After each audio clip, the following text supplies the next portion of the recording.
Hi, I'm Paul Stassworth with Yardi Systems, and on behalf of all of my colleagues at Yardi, I'm thrilled to announce or introduce our moderator. Mark Ohlendorf became co-president of Brookdale Senior Living in April of 2005. He joined Altera Healthcare through the 1997 merger with Sterling House Corporation, where he was chief financial officer. In April of 2003, the board of directors appointed Mark as president of Altera, and in December of 2003, he was appointed CEO. His experience encompasses nearly 25 years in various sectors of the healthcare industry, including skilled nursing and hospice services. He is actually currently the current past immediate ALFA chairman, and please welcome Mark Ohlendorf.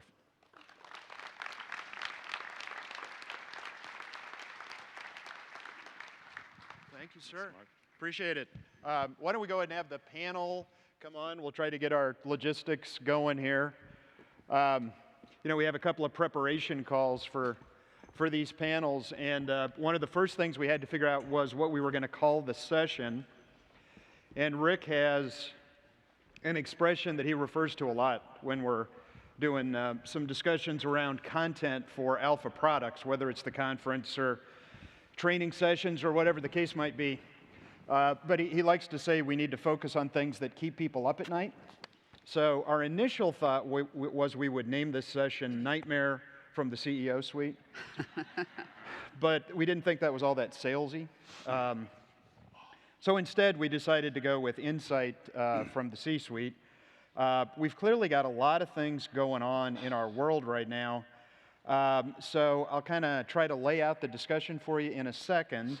But if each of the panelists would introduce themselves, do the elevator speech on your company. Granger?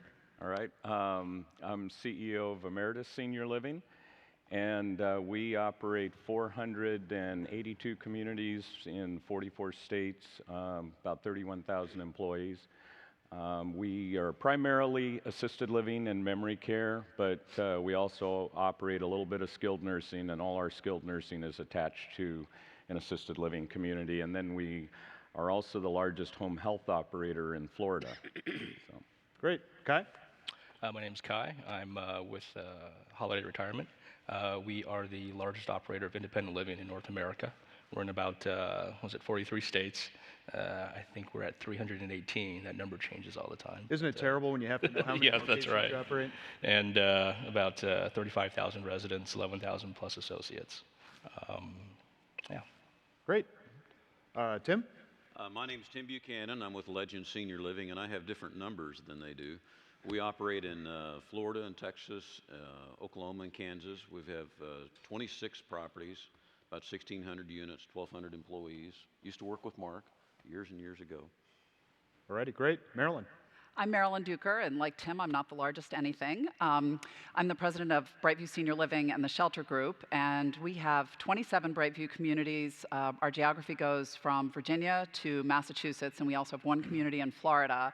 We do largely rental, independent living, assisted living, and memory care. And we have 27 today, 5 under construction, and we're opening 5 new communities a year for about the next 5 years. Great. Dan? Dan Madsen. I'm chairman of 180 in Leisure Care. We have about 10,000 units in the United States. We also operate in Canada, Mexico, India, and we're doing quite well there, pretty aggressively developing those areas. We have about 2,500 employees. About 25 years I've been there, and we're the largest in our office building. Got it. Awesome. Okay, so obviously a great and very distinguished panel. We also have this year, I think, good variety in terms of kinds of companies and type of services and products that those companies offer. Really 5 topical areas we'll try to touch on today. First is around healthcare reform and the evolving services market from a provider and employer standpoint. Obviously very topical. We actually sort of got into a discussion about this as we were standing on the side getting ready to come up. The second topic would be around the changing customer market, customer needs, customer demands, and how that's evolving over time. Third, a little discussion about the capital markets. Fourth, an interesting, I think, discussion about changing demands on our people and organization, given the world that we're in today. And then finally, a discussion around where as an industry and companies we may have some gaps that we're going to have to deal with. I've got some prepared questions. We've got a couple of mics, I think, on the big aisles here. So if anybody, there's one there, excuse me, and then one over on the other side over here, I think. So if anybody has a question that you'd like to ask, please feel free to walk up to one of the mics, and you may have to furiously wave your hands because it's a little bit bright up here, but we'd certainly welcome anybody's questions from the floor as well. So the first topical area is all around healthcare reform and what's that causing in terms of changes in the services market. First question, what do you anticipate to be the major changes impacting senior housing resulting from the Accountable Care Act or Obamacare? Granger, you want to start? Do we have an hour and a half? We do. An hour and 5 minutes now. Okay, because this could take a long, long time. But clearly, you know, the Affordable Care Act is going to have an impact on two fronts. On our employees, we have to figure out, make sure that we've got a plan that meets the criteria for affordability, and then try to figure out, you know, how many people we think are going to participate and sign up for this plan, who might be eligible for other options, including the exchanges and that sort of thing. And you know, all of us talking, you know, before this, the range in terms of impact is from about here to about here. So you know, I don't think any of us know exactly what that impact's going to be. We're all positioning ourselves to make sure we're compliant, and then it's going to be a little bit of a wait and see and manage through that process. On the flip side, the changes that are largely around Medicare reimbursement to hospitals are really going to impact our market dynamics in a big way as we go forward, and change the referral dynamics, change the relationships both with these ACOs that are being formed by hospital groups and physicians groups, so maintaining or establishing relationships with them, but then also all of the various post-acute providers, from independent living all the way, again, home care through assisted and memory care and skilled nursing, are going to have to interact in different ways as well, and kind of figuring all that out and developing those models. And they're going to be different in different markets. It's not going to be, you know, one that all of a sudden everybody adopts. So it's going to be a very interesting time. But I think that is going to lead to huge opportunities for all of us as we go forward. Tim, your company's a little more geographically focused. Do you have a different perspective on that? Well, I would agree with Granger that we don't really know what all of the impact's going to be because all of the regulations aren't written. I think trying to communicate everything that we're learning to all of the hourly associates and all of the employees in our company is going to be a very large task, and I think I can't help but think of the word change management. And for those that don't enjoy change and don't enjoy change management well, this is going to be a difficult task. Trying to communicate all of the complexity of what's happening with the Affordable Care Act and how it's going to affect the hourly associates and people that don't study it every day is going to be very, very complex. There's going to be some misplaced expectations, I think, on many of their parts regarding timing, regarding what's available. So I think trying to gear up that education machine in our companies first and foremost to be able to carry the message out to the people out in the buildings is going to be key to kind of minimize the chaos and have the workers actually appreciate what is being done for them in terms of the health care. But we really don't know. Our magnitude is from here to here as well as Granger's is in trying to understand the magnitude of the impact on us because of trying to find the plans that meet the minimum requirements, the plans that are classified as affordable for our associates is an ongoing task. So trying to have it implemented. We went a long time without rules, and now we're trying to we get rules every week. We were talking about every week there's something new coming at us about this. So it's incredibly difficult, even today, to predict what the outcome's going to be, even 6 months from now. Right. So as senior housing operators, we're obviously large employers, so the employer insurance side of this is a big deal. It's also fairly significant from the provider side. You know, if we had been at the ALFA Conference 10 years ago, I wonder where it was 10 years ago, actually. There would have been an active debate at that point about whether assisted living, independent living is it's fitting a social need or it's fitting a medical need. The old social model, medical model debate, which I think we're pretty much past. But one of the big questions and interesting things to talk about, I think, is how are the changes related to the Accountable Care Act driving changes in the post-acute market, the general provider community market, and what impact will that, as a provider, have on the senior housing business? Dan, any thoughts? Well, I think there are a couple different, you know, agreeing with these gentlemen, but maybe introducing some different things. I think, you know, we can still try to speculate what the impact will be and how to prepare for it, but I think the prepare word is probably the one that I would use. We're, as a group of CEOs, paid to strategize, and I think when we take our eyes off the ball, you know, and we start focusing in other areas, that's going to be the major impact that I see. Some consultant, if you want a new career, is going to make a lot of money. Because as we try to study through 15,000 pages, which I don't even pretend to look at, you know, that's where I look at the impact, is how to react to something that, you know, we've yet to understand. Right. And, you know, we look for, seriously, I really do believe that, you know, the consulting firms are the ones that are going to make hay on this, and we're going to have to rely upon their efforts to help us understand this. And putting the balance back to strategy. You know, what do we do on a daily basis? Because if these things are keeping us up at night, something else isn't. Right, right. Marilyn, any thoughts on that? I think with respect to the provider side of it, I think since we don't do we don't do acute care and we don't do, you know, skilled nursing, you know, we're more focused on having the data that our referral sources, that is important to our referral sources, much of which is data we've got to have anyway to operate our communities. And I think there is some tension between wanting to be a good partner with hospitals who want to prevent readmissions and balancing that against our own liability if we don't send people back out. And so, you know, we're working on some pilots with hospitals in various communities where they will send people to our communities rather than have, you know, the resident go back out to the hospital and stuff. So I'm sure some of that will continue.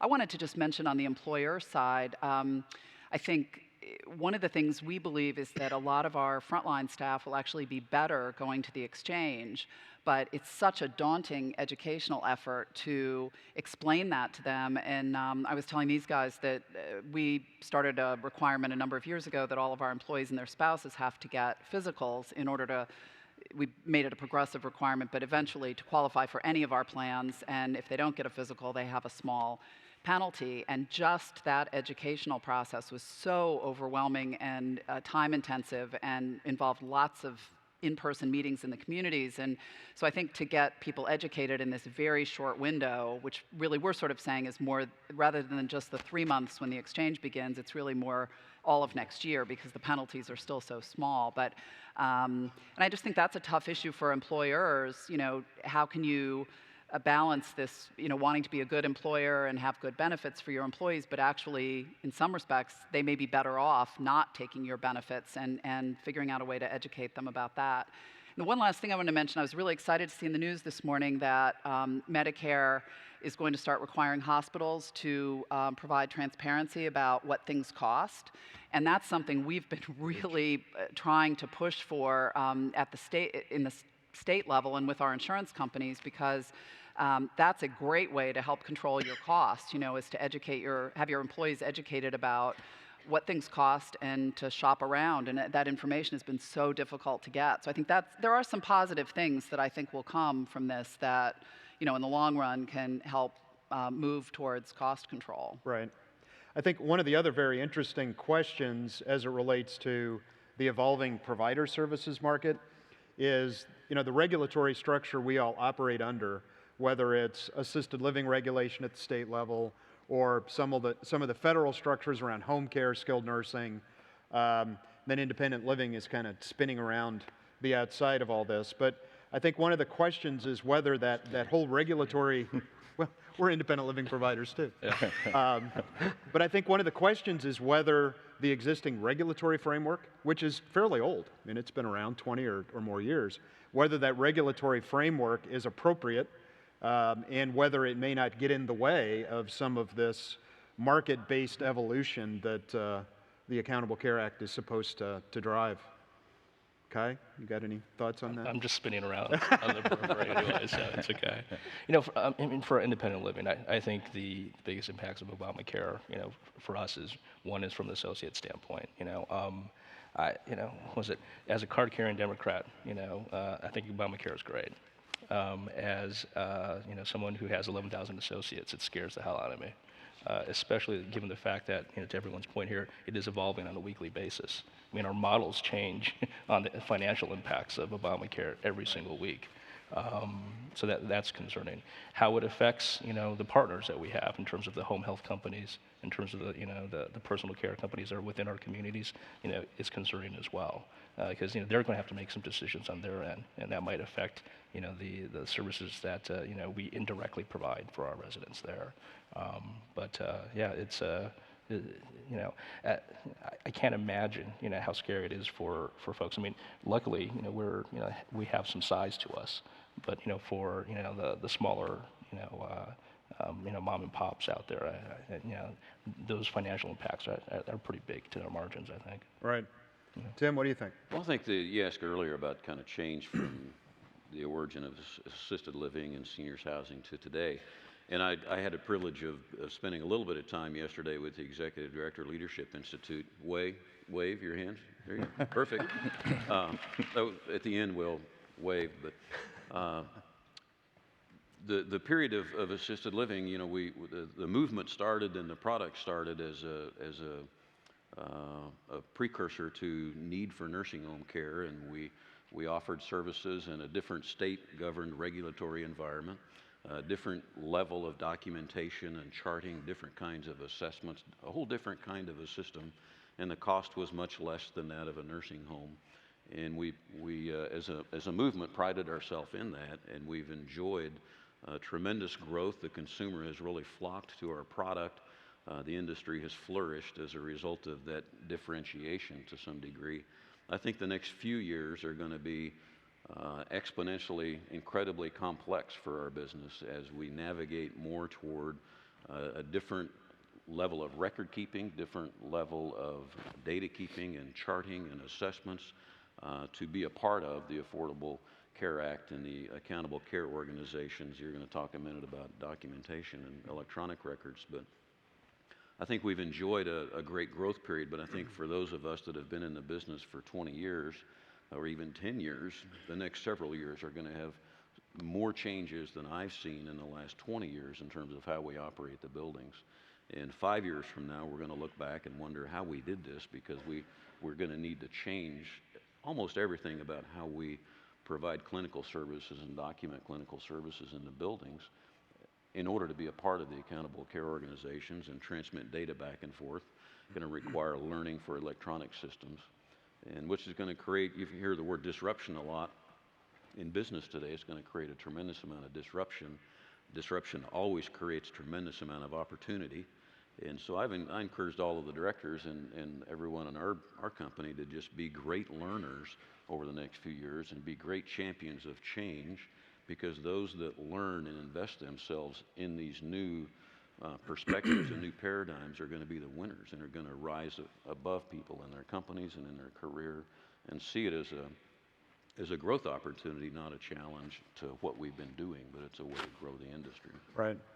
Mark, I just wanted to come back to your question about the regulatory environment, because I think there is a real disconnect there in a number of the states in which we operate, at least, where there are things that we're not permitted to do in assisted living that just seem very archaic to us, given the way the world has evolved otherwise, and particularly, just the push down of acuity and the higher acuity on move-in. So I think that's a really important thing, for ALFA and all of us to be advocating for at the state level, because I think that's going to really be a problem. We have states, one state we're in, which I won't name, but where they're even coming in, they have no regulatory authority over our independent living, but they're actually coming in and saying, well, you're doing things in independent living that really should be done in assisted living, and trying to sort of insert themselves into the IL side of the business, which would be not great. And so I think we really need to focus on that aspect of it, because there's a real disconnect there. Yep, very much. Kai- The work Kai that just Chuck had and a others heart are doing are flutter. very important.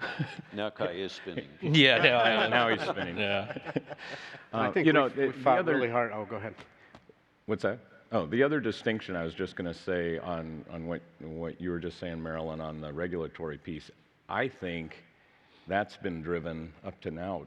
It's really been a consumer preference that has driven those changes, and will continue to do that, even irrespective of the Affordable Care Act and the things that come along relative to that. I mean, the consumer has embraced assisted living because of the choice and the options, and an environment that they can kind of tailor to suit their needs and still receive care, and we've all kind of evolved in different capacities to meet that demand, but I think that continues, and the regulations in some states haven't kept up, and in others are a little more progressive and have done a better job of keeping up, but it's something that's going to continue to I agree with Tim, it's going to accelerate, and we'll have to just manage through that as that happens.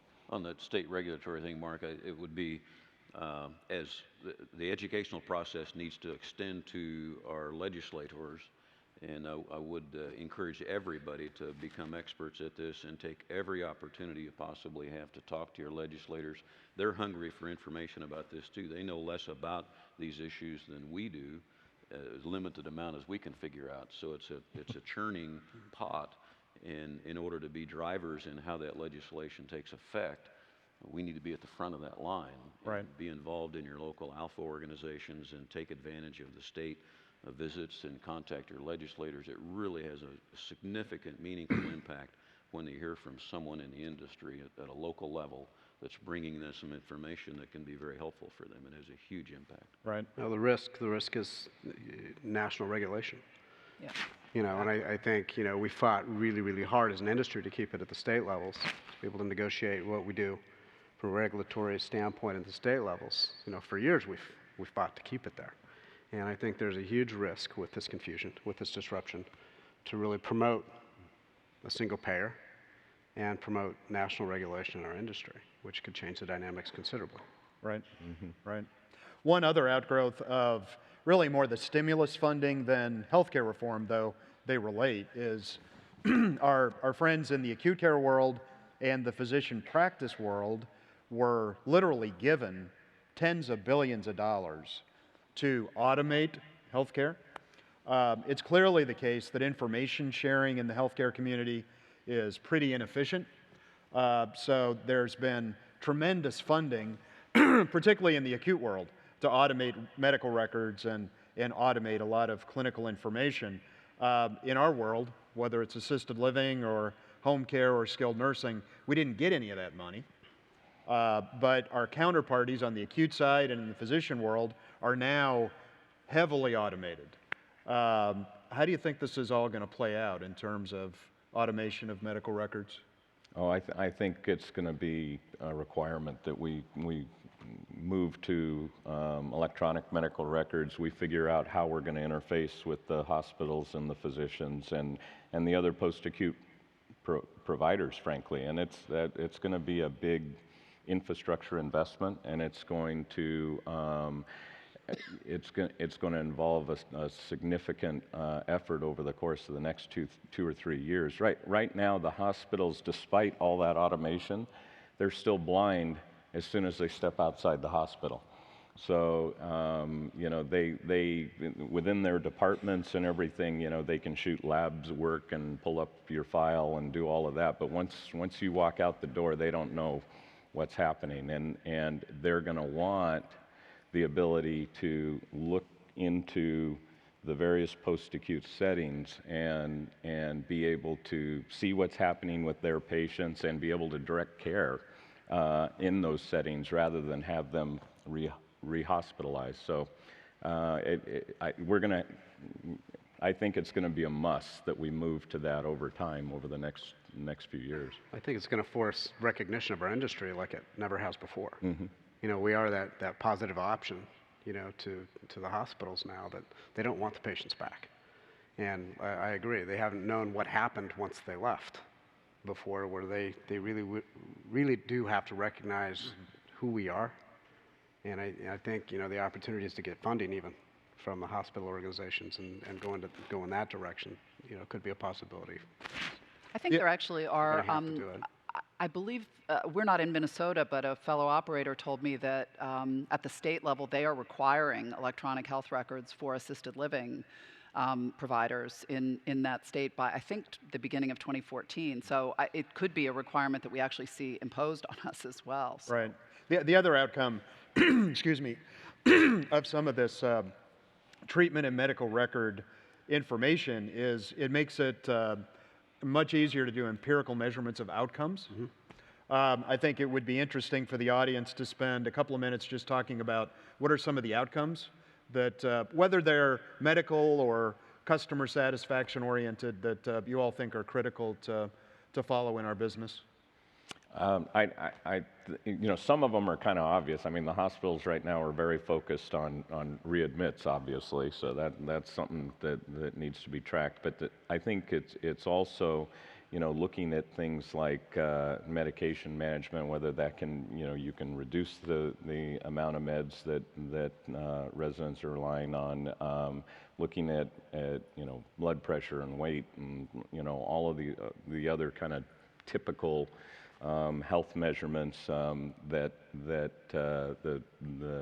you know, get tracked, you know, could even get to the point of, you know, checking on EKGs periodically and that sort of thing. I think that we're going to have to start measuring, you know, kind of tracking everything we can, and then, you know, depending on which, you know, hospital group we're working with in various markets, you know, they're going to dictate to some degree what's really important for them to see. And it's going to be, you know, I think that's going to evolve. You ask, you know, we've been kind of piloting relationships with a few different hospitals in different markets, trying to figure it out, and they all have a little different take on what they think is important, and it'll be interesting to kind of see where that lands once we get a little further into this. Does this impact your independent living business at all? I'm just happy we live in a simpler world on independent living sides.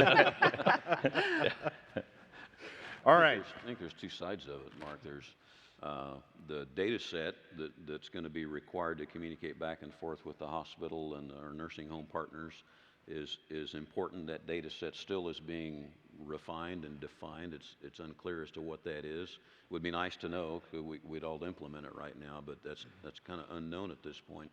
But I think in addition to that data set, we're going to need, as providers, need to be tracking multiple diagnoses. We're going to need to be tracking the progression of disease, the progression of wellness in our buildings, and the digression of some of those things, so we know what to impact in the business. Because I think to market ourselves and to go to an accountable care organization or a hospital group, they're going to want to see that data. They're going to want to see what we're doing as providers. Be great to be tracking all of that now, but I don't think many of us are. But to be able to track that over a course of time, to be able to promote a quality factor in how we handle, what's the impact of all of our residents who have diabetes? What are all the statistics around them about fall management, about rehab after hip surgery? Those things we track them on an individual resident basis to provide quality services and care for an individual resident. but we don't necessarily as an industry and providers track it over our entire resident base in order to show the progression over time. Right. Well, as Granger said, I think we could easily spend a day and a half talking about healthcare reforming and the changing provider market, but I think it's pretty clear from this discussion and the content we've had here at the conference that, as Tim said, it's an area of a lot of disruption and opportunity over the next several years. Let's move on and talk a little bit about the changing customer market.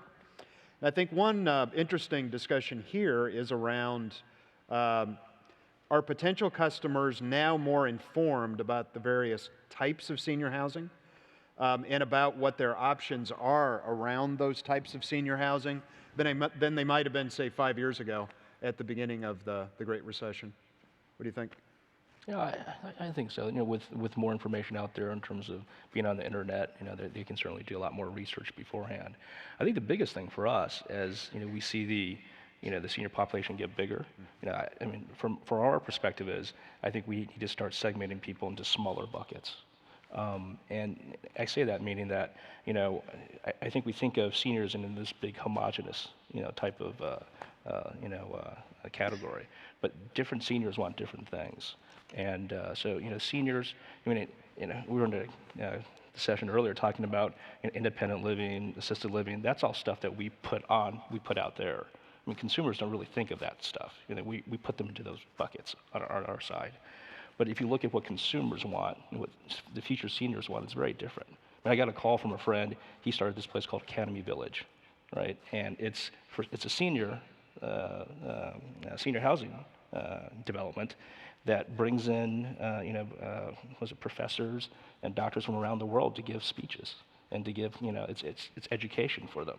I've got, I used to work at Canyon Ranch, and they're looking at Canyon Ranch Senior Living, which is, providing additional wellness, for seniors. So, I think, again, as the senior population gets larger, we have to start thinking in smaller buckets to start catering for the seniors. Right. Right. Marilyn, you have some thoughts on that? Yeah, I think people are definitely much more educated, and I think the internet's contributed to that. And we're finding many more. I would say, where it used to be, say, the adult daughter would go, take care of this for mom or dad. We're finding 5 siblings, 8 siblings, all want to be involved and want to know what's going on and with their mom or dad. So I think that's a significant change in terms of the level of communication we have to do or the volume of communication.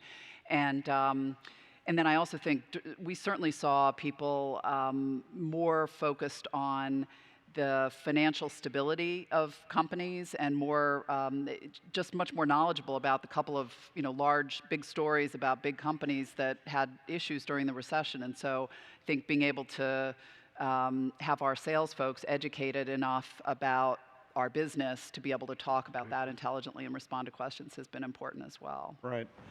So I think pretty clearly we have a more informed customer. I think the other very interesting discussion excuse me, if we compare today to, say, 15 years ago when Tim and I started working together, is where the customers come from, where the leads come from. I mean, I can recall when the Yellow Pages for a lot of markets was the lead. I mean, that wasn't that long ago, right? That was 10 years ago. Yeah.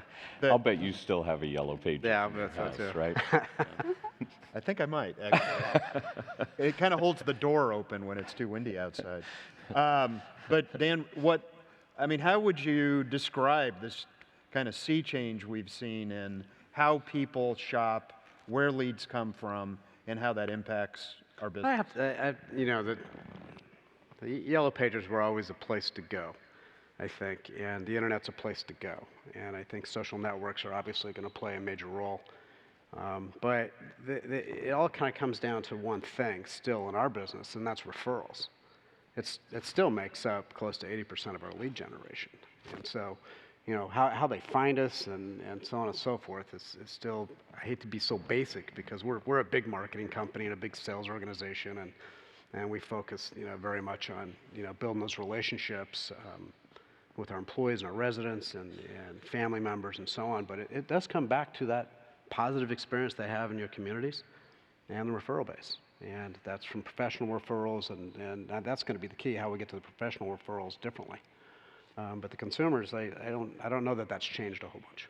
I would agree. I mean, I think that's absolutely true for us as well. That, and then just drive by and sort of, you know, we always focus on finding sites with tremendous drive by, and that's a big lead generator. But if you just look at volume of leads, the volume of leads, you know, number one would be internet. But when you look at qualified leads and people who are really, you know, going to deposit, it's absolutely what Dan's saying. I think. I don't think it's changed that much. Same in the independent living business? I think, you know, look, to get to the independent living consumer, I think, you know, the internet, let me back up.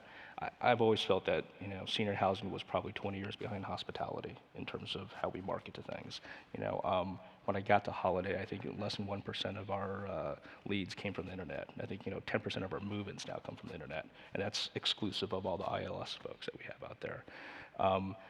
How, you know, from an independent living standpoint, it's a lifestyle choice. So how we go after those lifestyle folks is a little different. I mean, I understand there's the referrals, and, you know, that's probably, you know, much greater on the assisted living side. But for us, you know, we're trying things like, you know, retargeting ads. You know, we go on websites where people are looking to do vacations, and that's with it, and then suddenly a Holiday ad may pop up there. You know, because, you know, they, you know, are looking for something different. They're looking for, again, an escape, you know, a different lifestyle, and hopefully we can get, you know, our names out there in front of them at that point. So how we approach, you know, our consumers is a little different, and I think, you know, again, you have to look at them, and not necessarily when they're looking for, you know, to make a choice, but before they start making a choice. At least that's what we're doing on our side. So what's the role of branding in all this, Tim? What do you think? Well, I think branding is always important. We try and brand a lot of things. The consumers today are more oriented toward finding a brand that they're comfortable with. When you operate multiple properties in a marketplace, it helps you promote your brand and differentiate you from the competition. So having branding around your company, branding around your services is very helpful because the consumer's so oriented to finding them. That doesn't necessarily mean that branding has to be huge and large, because at the end of the day, this is a very localized business, and the consumer makes a decision on a very local basis, on a people basis in a local market. But I think branding is really important, not just for the company, but branding. You guys do a great job of branding all of the services and programs that are in the building to give people a point of identity to remember what your wellness program is versus the competition. They can remember the brand much better in their mind than they can the list of services that you might have articulated so well in your presentation. So I think branding plays a huge role. I think it's also going to play an increasing role with the other providers and the ACOs and you know, some of these other associations that we're going to make over time in this post-acute care environment, because if you have a certain level of quality, then it may actually reach across some markets. If you're, you know, partnering with some of these other post-acute providers or partnering with certain ACOs, that all of a sudden, you know, they know what they're getting when you know, they're dealing with this company versus this company. And I think the branding will play, you know, not just with the consumer, but I think also with those other strategic partners that we're going to interact with over time. Increasingly, it'll be important. I think it's also really important just for associates, you know, for recruiting. Sure. And that we found is very powerful. And, you know, people refer friends and from other geographies and so forth, and, you know, say, if you live in this area, you should go work for Brightview. And I mean, I think it's exceedingly important.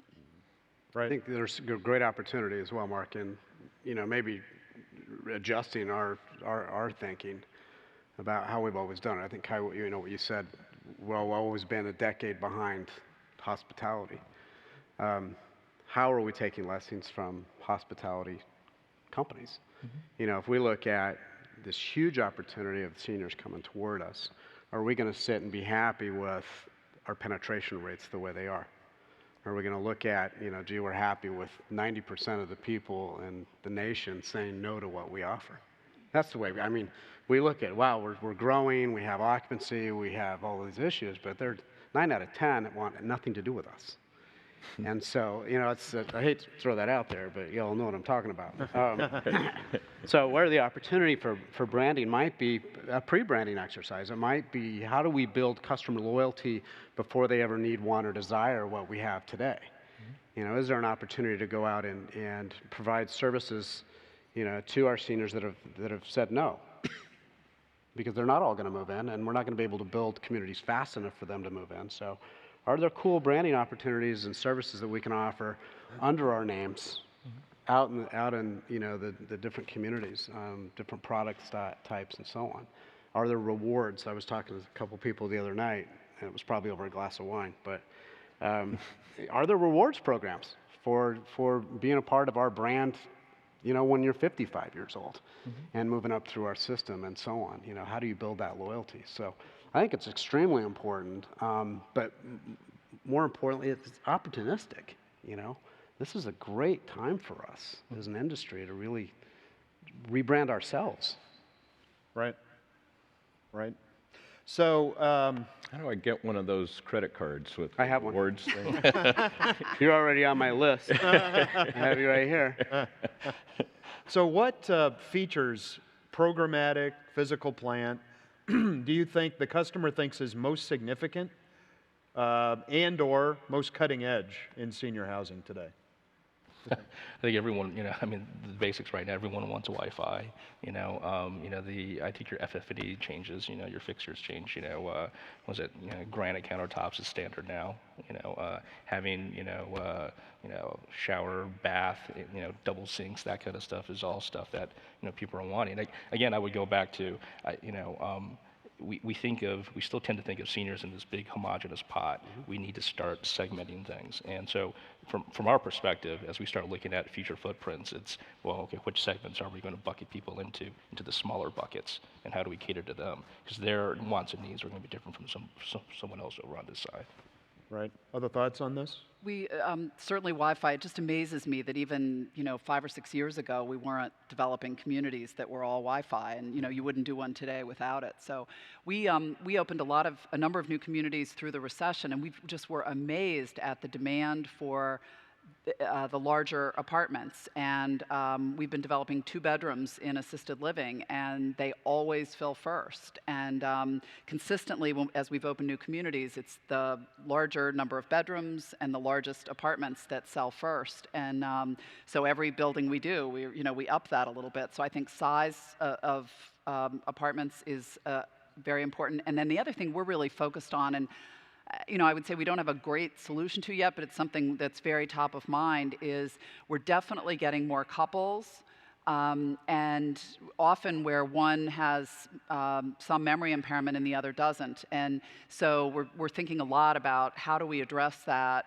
both programmatically and that's another place the regulatory environment comes into play, because in some of the states we're in, we can do a day program in our Wellspring, which is our memory care wing, and in other states you can't do that unless you meet all of their space requirements and other regulatory requirements. So again, trying to match up the regulations with the customer demand and do all that in a timely way, I think, is a real challenge. But a lot more couples and more single men as well. So, and that that has implications for programming, I would say, more than it does for physical space. Right.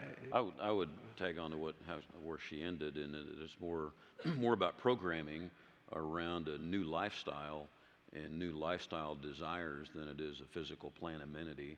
Although everybody has to have Wi-Fi to be social and to interact socially, there's a huge role in that. I think social networking and social relationships, personal relationships, are going to be much less structured, much more open and freer flowing, where Wi-Fi plays a big role in that. There's going to more culture, more intellectual involvement. Probably see it, and this comes up in the labor market, more people actually in their IL buildings that are working, that might have a job. What do they need from us as providers and from their home in order to facilitate them still having a place in commerce and having a job outside the community, in order to attract more independent lifestyles into the buildings. But I think the physical amenities come after the programming. I think everybody is building theaters in their building. I think we're going to start building IMAX theaters in our buildings, just to have a bigger theater. But entertainment, those kinds of entertainment, and not just a theater that shows movies, but a theater where you can have a violin recital in the building, and much more reading involvement, educational opportunities. Do we have places in our buildings to bring a college-level course in the building and have seniors enjoy continuing education in the building? Those kind of lifestyle issues are going to drive programming from a lifestyle standpoint, not to mention all of the clinical things we spoke of earlier. Sure. I think a couple words come to my mind, and that's demand and control. We're seeing right now, and we'll certainly see in the next 5 years, a more demanding customer that wants to control more of what their life is going to be like. And we've had a bad history as an industry of building boxes and saying this is what's available. And again, I go back to the 90% of the people that go, well, that's not for me. And I think when we place, we give our consumer more control over what it is. We listen to them. We really find out why they're saying no. I think researching why, our penetration rate is so low. We're going to find some neat opportunities, as Kai said, different types of communities that have serve different seniors. It has to be a lot of different buckets, because there's no way we can do what we continue to do. Those services are going to be amazing. The high-tech world, as we serve just dining experiences and everything else, people being able to order off their iPad what they want to eat, when they want to eat it, where they get it from, several different dining venues, theater, whatever it might be. But we got to get on this. Right. We have to go out in our hotel where we are and see the different venues for grabbing a snack and go and doing these different things. It can't be the traditional, gee, we serve, our big innovation is all-day dining. I mean, woo.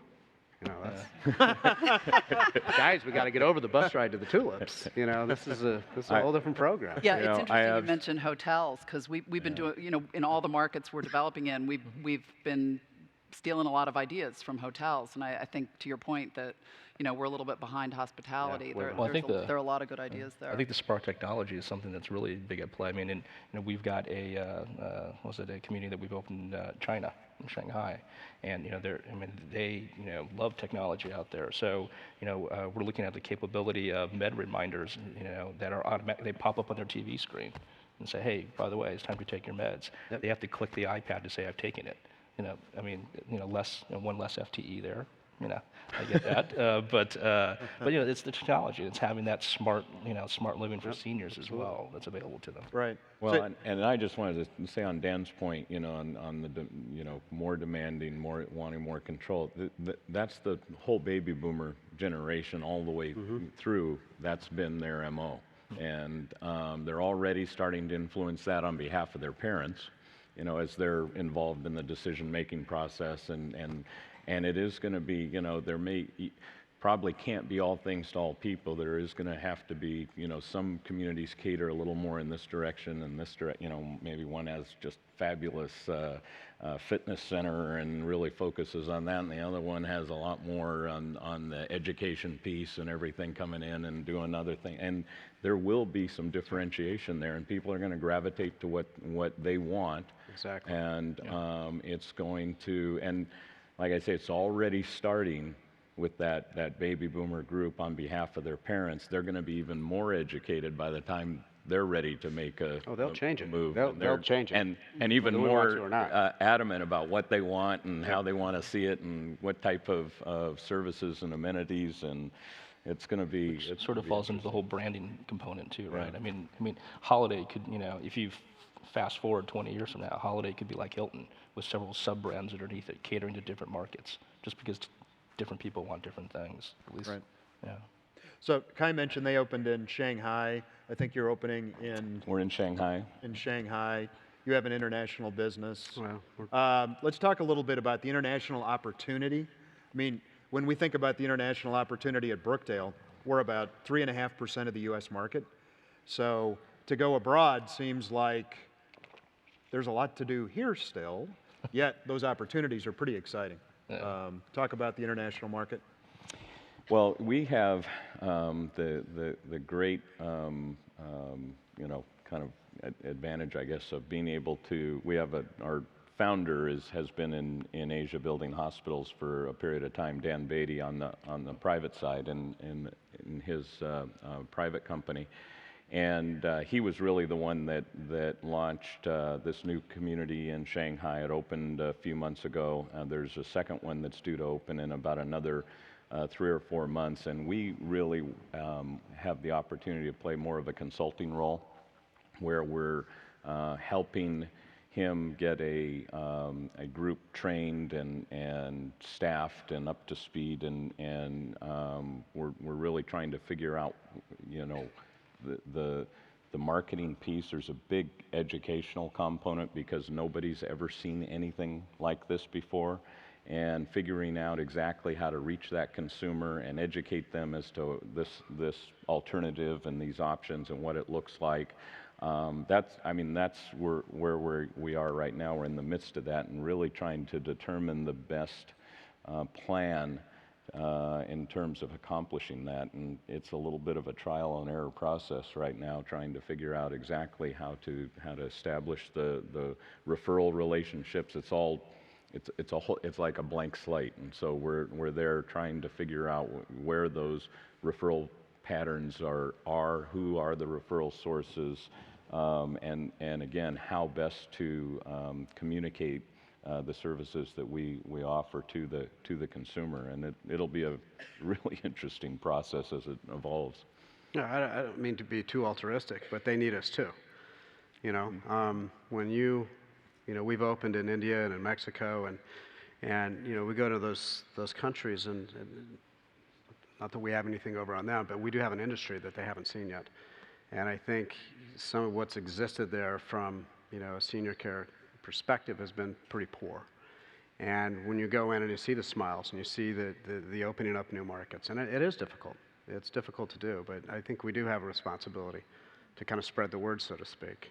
Challenges are not necessarily development challenges that I've seen any different than here. If anything, they might be easier. There's certainly a larger market in those markets because it's untapped, and there's a few people. We found a few people in India. Just want to let you know there are a lot of people there. So there's no way we could possibly overbuild in India. So please come help. But I think the challenge in China and some other places too is not just educating the market, but finding staff. It's hard. That's the hard part is, opening up a full school just to train your own employees and train other providers' employees. And it's a whole new industry. You need people to work for you. And that's new as well. And that's expensive.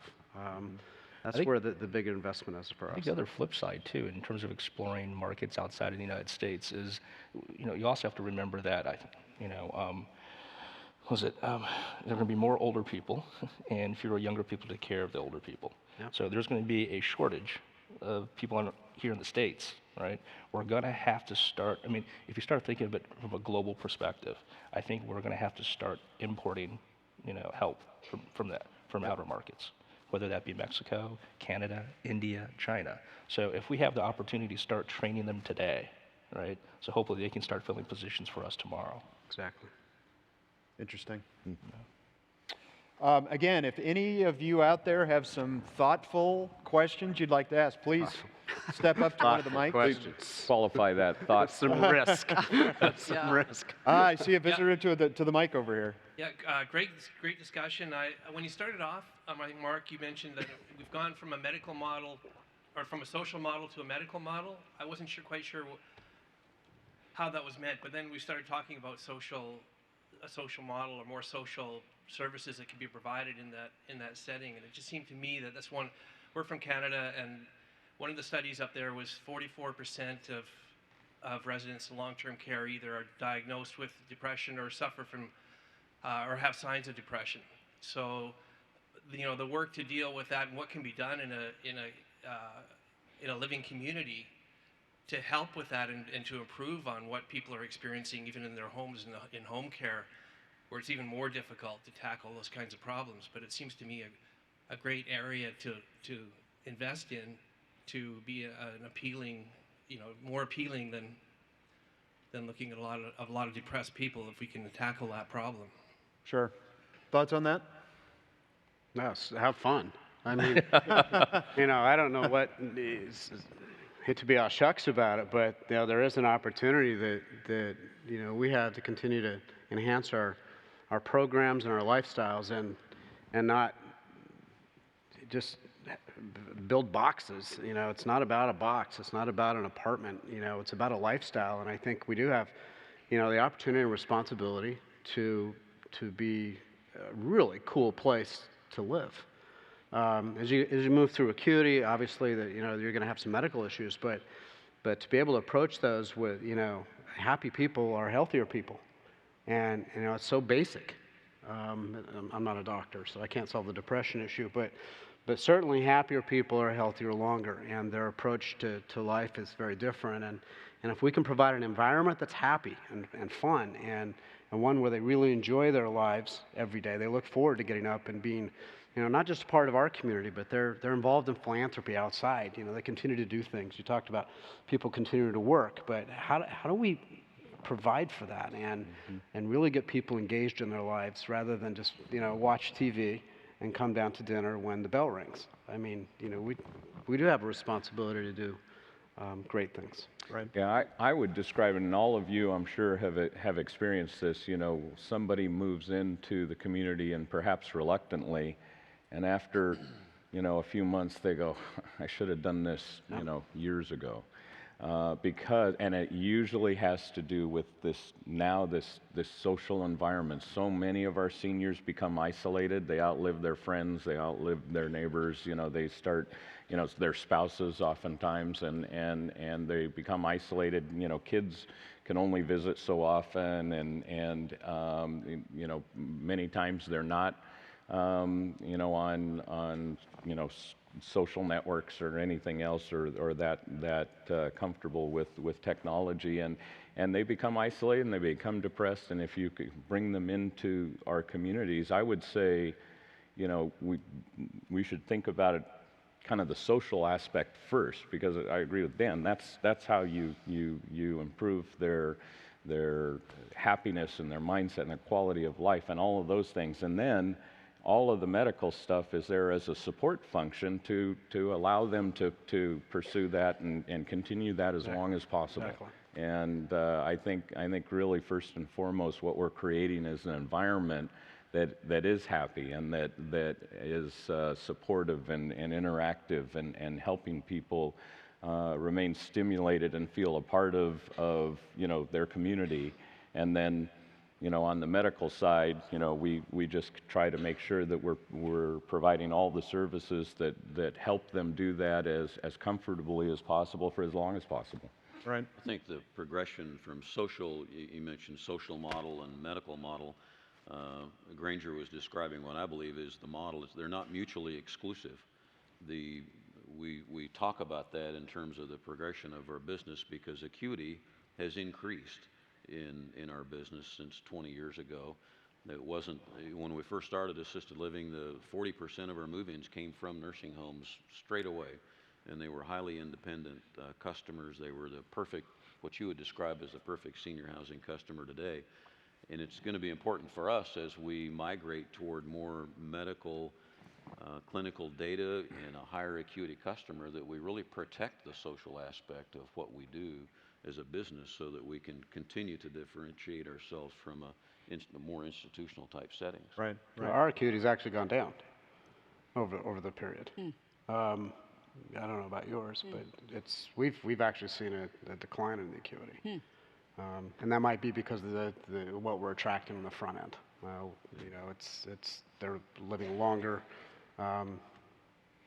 You know, we've seen a more active customer, more couples coming in for sure, which is certainly. And some of that trend right now is from the recession. Oh, sure, need driven. From people Absolutely. putting Waiting off, longer. moving from their home longer, and they're Mm-hmm. staying home longer and coming to us later.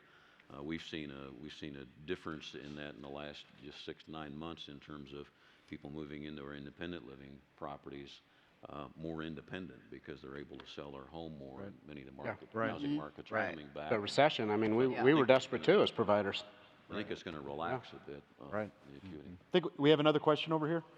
Yes, my name is David Doherty, and I started out with Sunrise back in the day. And one thing that I liked that Paul Clausen said was, an invasion of armies can be resisted, but not an idea whose time has come.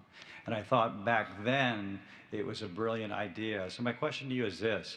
We were contemplating in Hawaii, which Holiday has a beautiful place in Hawaii Kai, to just have what we call continuous lifelong care, i.e. have an independent tower, and then as people matriculate, most couples will come in together, and then as need is provided, move them over to assisted living so that they have a safer environment. In this particular case, it'll be a beautiful environment. But then provide the latter case efforts of acuity, as I've worked with Quentin Studer on, to provide people to age in place in the assisted living. And that's it, move once, only. What do you all think about that? Well, see prior discussion on regulatory irrationality, I think, right? Yeah. Yeah.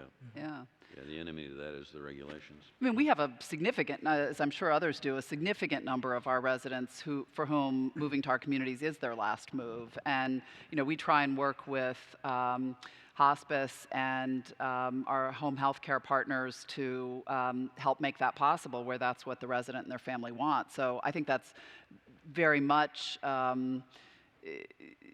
something that most of us already do, and there are a few instances in certain states where that's made very difficult by the regulators. But in general, I think that's certainly what most residents and family members would prefer. And unfortunately for some, that can become cost prohibitive if they need 24/7 skilled care. But we have people who, if they have the financial means to do it, absolutely will make that their choice. So I think that's very much being done. Yep. Let's go on and talk a little bit about organizations and organizational change. We've seen, obviously, a lot of pressure on our businesses and our people over the last 5 years as we've gone through this very severe recession. What are the most significant changes you've made in your businesses in the way they're organized to help people respond to the changing environment? Say over the last 3 years, 5 years. Who wants to take that one? We've grown it.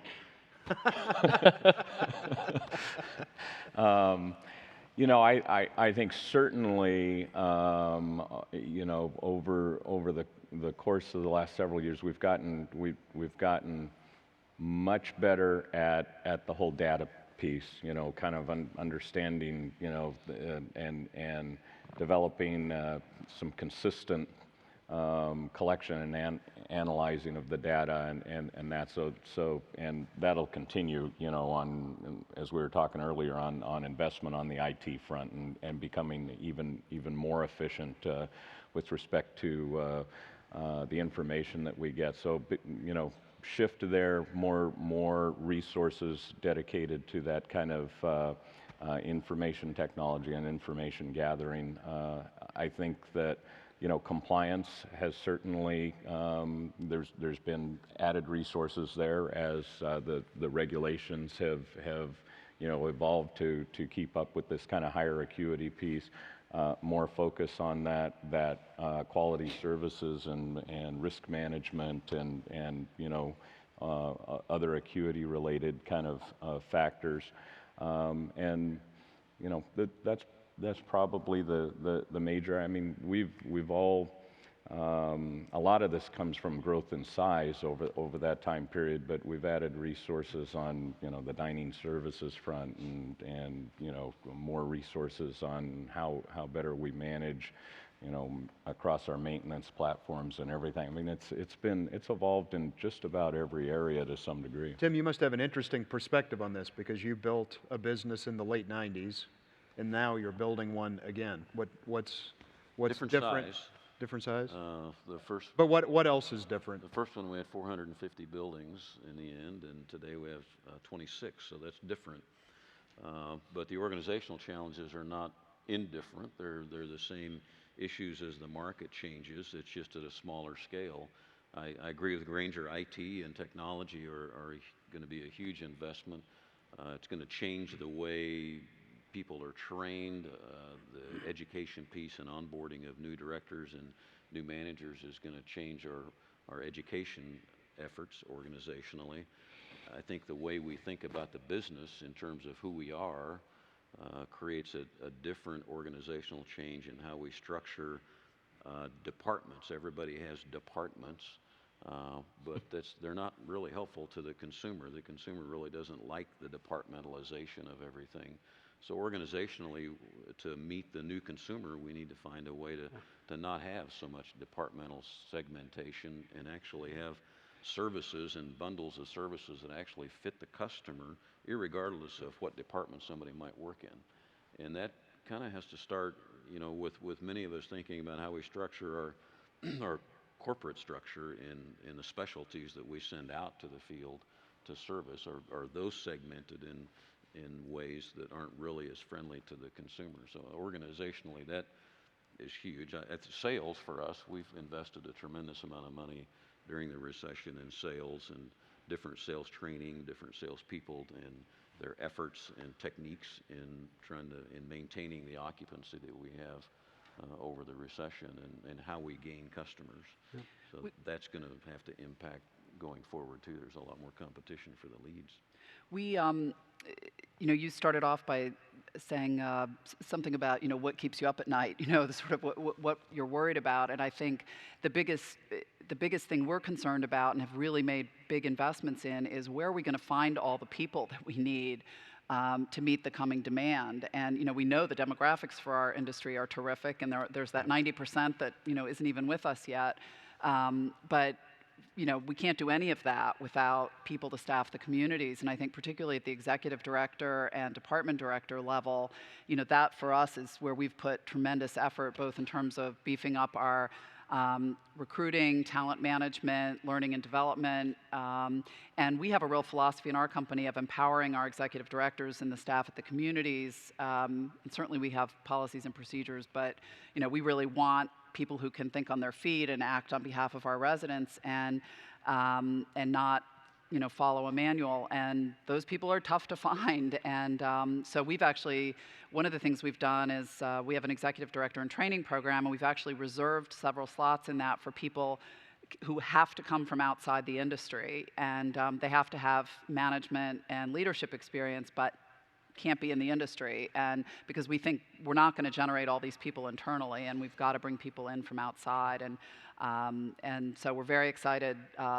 We've just promoted our first person out of that program who will open a new community for us. So I think that's really, I think, the biggest challenge we all face. I think we're out of time. Wish we could continue on, but I know folks need to get on. I'd like to thank you all for joining us, and why don't you join me in thanking our great panel.